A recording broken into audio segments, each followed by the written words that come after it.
دیکھا، اس لیے اختلاف منع ہے، یہ بھی ان کو گوارا نہیں ہے۔ ہم فتنہ کریں، وہابی کس کو کہیں، شیعہ کہیں، بریلوی کہیں، یہ فتنے، والفتنۃ اشد من القتل، قتل سے بھی زیادہ ہے۔ آقا جی نے کہا خدا اس پر مشقت ڈالے جو میری امت پہ مشقت ڈالے، ان کو ایسی باتوں اختلاف میں ڈالے۔ اللہ مشکک من شک علی امتی، اے اللہ تو اس پر مصیبت مشقت ڈال، اس کو آزمائش میں ڈال، مصیبت میں ڈال، جو میری امت کو مصیبت میں ڈالے۔ ایسی اختلاف کی باتیں نہیں کرنی چاہیے، جو اختلاف میں چیز آ جائے اس کو چھوڑ دو۔ یہ حضرت محمد مصطفیٰ پسند نہیں کرتے، کیونکہ اس سے ہمارے تمہارے دل جڑیں گے نہیں، اختلاف سے ہمارے تمہارے دل میں فرق پڑے گا۔ یہ کٹر بریلوی، کٹر دیوبندی، کٹر فلانا، ہاں جی، یہ چیزیں نہیں اچھی ہیں، ان چیزوں کو چھوڑ دینی چاہیے، یہ قرآن حدیث میں نہیں ہے۔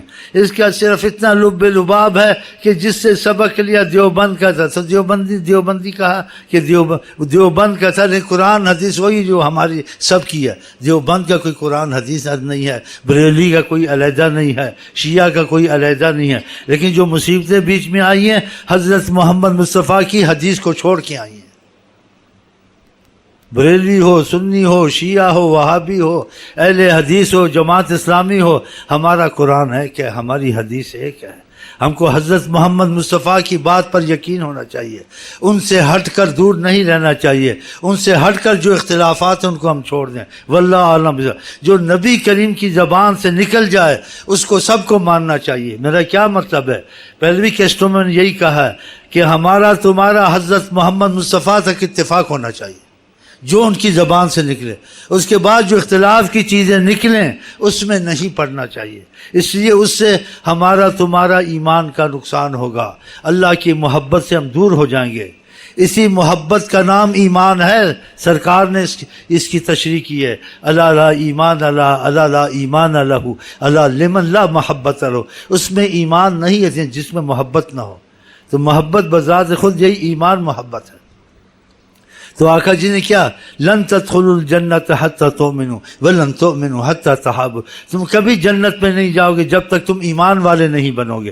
کہا ایمان والے بھی تم نہیں ہو سکتے حتی تحابوا، جب تک تمہاری آپس میں محبت نہ ہو۔ اب محبت اختلاف کو چھوڑ کے ہوگی یا اختلاف کی باتیں پھیلا کے ہوگی؟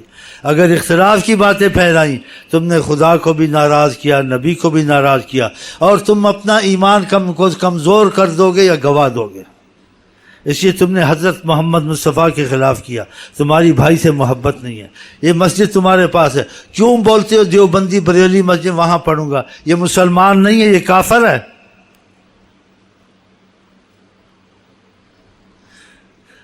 اکثر بہت کم عالم ہوں گے جن کو خدا نے یہ توفیق دی، اکثر یہ فتنے پھیلاتے عالم، نفرت پھیلاتے، اور وہ چیزوں کو فرض کرتے ہیں جو قرآن حدیث میں فرض نہیں ہے۔ ہم قرآن حدیث تک چلتے ہیں، باقی واللہ عالم، نہ دیوبندی کو برا کہتے ہیں، نہ بریلی کو برا کہتے ہیں، نہ قوالی والے کو برا کہتے ہیں، بڑے قوالیاں کریں، لیکن ہم خود نہیں کرتے۔ اس لیے آقا جی نے قوالی نہیں کی ہے، قوالی سنت رسول نہیں ہے، سنت رسول ہے، سنت رسول نہیں ہے۔ تو جو چیزیں آقا نے نہیں کی، آقا کے بعد گنجائش ہے، صحابہ نے نہیں کی، وہ نہیں کرنی چاہیے۔ جو چیزیں آقا نے کی وہ ٹھیک ہیں، آقا کے بعد آقا نے خود کہا صلی اللہ علیہ وسلم نے، ما علیہ و اصحابی، اصحاب نے کیا اتفاق ہے وہ بھی ٹھیک ہے۔ اگر اصحاب کا اتفاق کسی مسئلے پر نہیں ہے اس میں بھی نہیں پڑھنا ہے، سنتے نہیں؟ کیونکہ آقا جتنا آسان دین لے کے ہیں، لیلھا کنہارھا، اس میں دن ہے روشنی ہے، رات نہیں ہے، یعنی کوئی الجھن نہیں ہے۔ جب آقا جی کہتے ہیں آسان دین لے کے آئے ہوں، پھر مشکل ہو سکتا ہے؟ یہ مشکل تبھی ہوا تم نے نبی کریم کی محبت کے نبی کریم کی حدیثوں کو چھوڑ دیا، اختلاف میں چلے گئے، اختلاف سے منع کیا۔ کہا انما اہلک من کان قبلکم، تم سے پہلے قومیں ہلاک ہوئیں، کثرت السؤال وقیل و قال، زیادہ بحث میں پڑھنا، زیادہ سوالات کرنے، یہ چیزیں ہلاک کرتی ہیں۔ اور علم پر عبور انبیاء کو نہیں تھا تو دوسروں کو ہو سکتا ہے؟ تو جو سمجھ میں آ جائے ٹھیک ہے، باقی چھوڑ دیں۔ اس لیے ہم کوئی نیا دین نہیں لائے، نیا سلسلہ نہیں لائے، نیا قرآن نہیں لائے، نئی حدیث نہیں لائے، کوئی نیا معاملہ نہیں، وہی معاملہ ہے جو حضرت محمد مصطفیٰ کا ہے۔ لیکن ہم نے جس استاد سے سیکھا ہے اس کی نسبت سے کہتے ہیں ادریسی، اس نے اس سے سیکھا ہے تو کہے گا بریلوی دیوبندی. نسبت کا آتا ہے کہ جس نے سیکھا اس کے نام کی نسبت سے. باقی نسبت کا مطلب یہ ہے کہ قرآن اس کا علیحدہ تھا، اس کا علیحدہ تھا، اس کی حدیث نہیں. حدیث قرآن ایک ہی رہے گا. اس لیے جب تک ہم ایک نہیں ہوں گے یہ رحمتیں ہم پہ نہیں آئیں گی. ہم لوگ جو سکھاتے ہیں ہم بھی وہی سکھاتے ہیں، لا الہ الا اللہ پڑھو. دوسرے کیا ہم کوئی اور لا الہ الا اللہ سکھا رہے ہیں. ہم وہی قرآن کہتے پڑھو، کوئی اور قرآن سکھا رہے ہیں، کوئی اور وہی چیزیں سکھا رہے ہیں. لیکن ہمارے پاس ایک چیز ہے، حضرت محمد مصطفیٰ کے قریب رہنا ہے، ہٹنا نہیں ہے.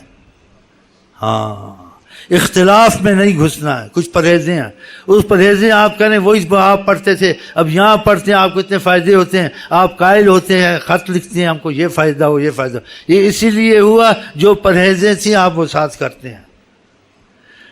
تو اس لیے آپ وظیفے یہاں سے لے کے جاتے ہیں، دوسری چیزیں لے کے جاتے ہیں، تعلیمات لے کے جاتے ہیں، ساتھ یہ پرہیزیں ضروری ہیں. اس لیے باتیں ضروری ہوتی ہیں کہ آپ کو پورا فائدہ پہنچے. جب پورا فائدہ پہنچے گا پھر آپ حیران ہوں گے.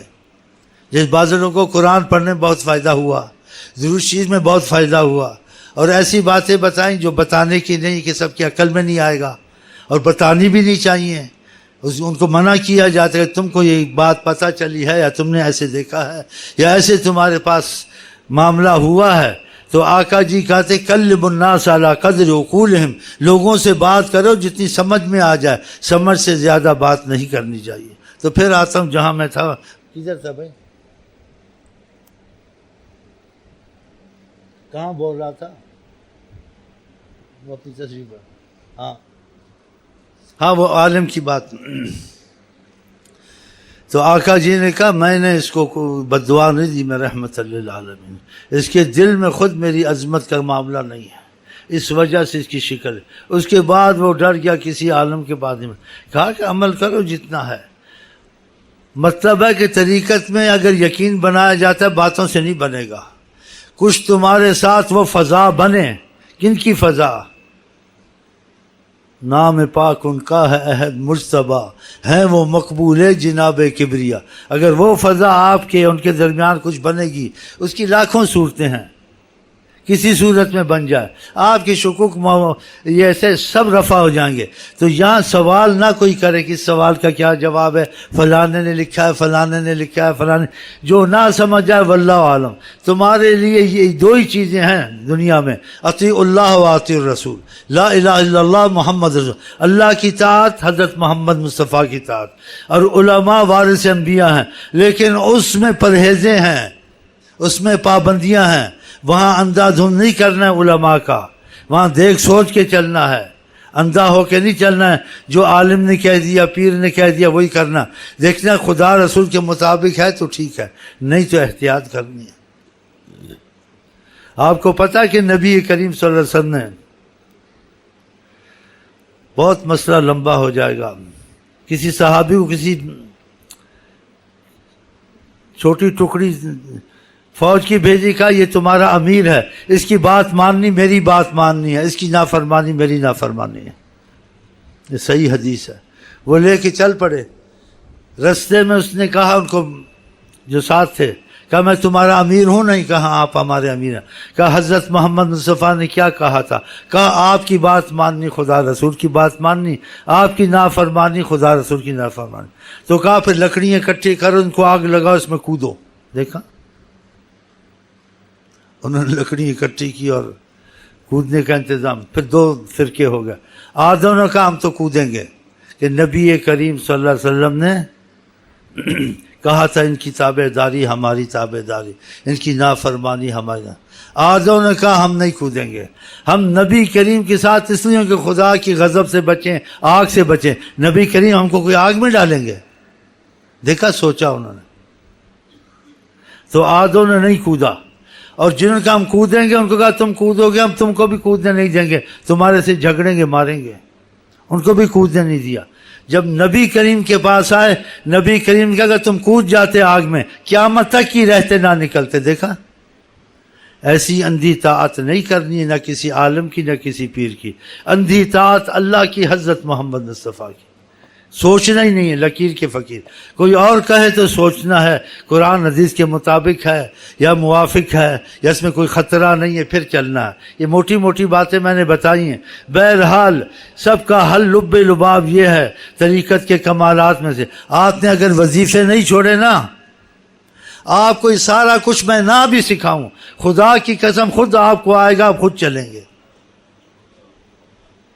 اتنا بیان، اتنا سر درد کی ضرورت نہیں ہے. ان وظیفوں میں کمالات ہیں، اس میں اثرات ہیں، اس میں راز ہیں. یہ آپ کو خود آٹومیٹک چلائیں گے، غلط کام سے خود روکیں گے، اچھے کام میں چلائیں گے. صحیح بات جو ہوگی آپ کا دل قبول کرے گا، غلط بات ہوگی قبول نہیں کرے گا. یہ خود اندر ایک چیز پیدا ہو جائے گی، آپ کے ایک قوت پیدا ہو جائے گی. اب اس کو تم ہی مثال دو، تم ہی ایسی باتیں جانتے ہو، میں تو نہیں جانتا ہوں. تمہارے اندر ایک کمپیوٹر ہو جائے گا.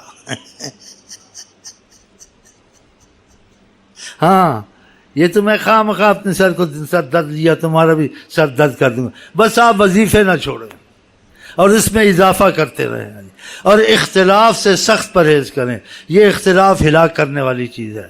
اور ہر کسی سے محبت کریں، بلکہ آپس میں چھوڑو، دیوبندی کافر سے بھی محبت کریں، اس نظریے سے کہ شاید یہ مسلمان ہو جائے، تمہارے اخلاق دیکھیں. آقا جی نے کافروں سے اخلاق کیا. یہ آپس میں نہیں بیٹھ سکتے. یہودی سخت دشمن ہے، قرآن نے اس کی متعلق آیتیں ہیں کہ کتنی سخت دشمن ہیں اور کتنے نجس ہیں اور کتنا غضب ہے خدا کا. اس کے باوجود حضرت محمد مصطفیٰ کے پاس سے گزرے دو یہودی، تو آپ کا اخلاق اور کشش ایسی نہ ہوتی تو یہ بات نہ کہتے. انہوں نے آقا جی سے تمنا کی کہ اگر آپ اجازت دیں ہم آپ کا ہاتھ چومنا چاہتے ہیں، آپ کے پیر چومنا چاہتے ہیں. ریاض الصالحین میں یہ حدیث ہے. آقا جی نے اجازت دے دی یہودیوں کو. انہوں نے فقبل یدا ورجلا رسول، انہوں نے ہاتھوں کو بھی بوسہ دیا، آپ کے قدم مبارک کو بھی چوما. آپ نے نہیں کہا کہ جاؤ جاؤ تم پلیت ہو، نجس ہو. وسعت، خوش اخلاقی، کشادہ سینہ، کشادہ بس. ان کے خلق کا انت نہ پایا، پنجابی میں کہتے ہیں. سبحان اللہ، سبحان اللہ، سبحان اللہ. وہ چونک لے، یہ آپس میں نہیں بیٹھ سکتے ہیں. یہ مسلمان ہیں، ان میں ایمان رہے گا. اتنا بغض اور کینہ آپ میں. تو اللہ تعالیٰ کرم اختلاف کی چیزوں میں چھوڑ دیں. جیسے آقا جی چاہتے ہیں اللہ کرم ایسے ہی ہو جائیں انشاءاللہ تعالی. اب ایک آدھ نئے سن لیں، پھر مجھے جذبہ آئے گا، پھر کچھ کہوں گا. جذبہ کم ہو گیا. چلیں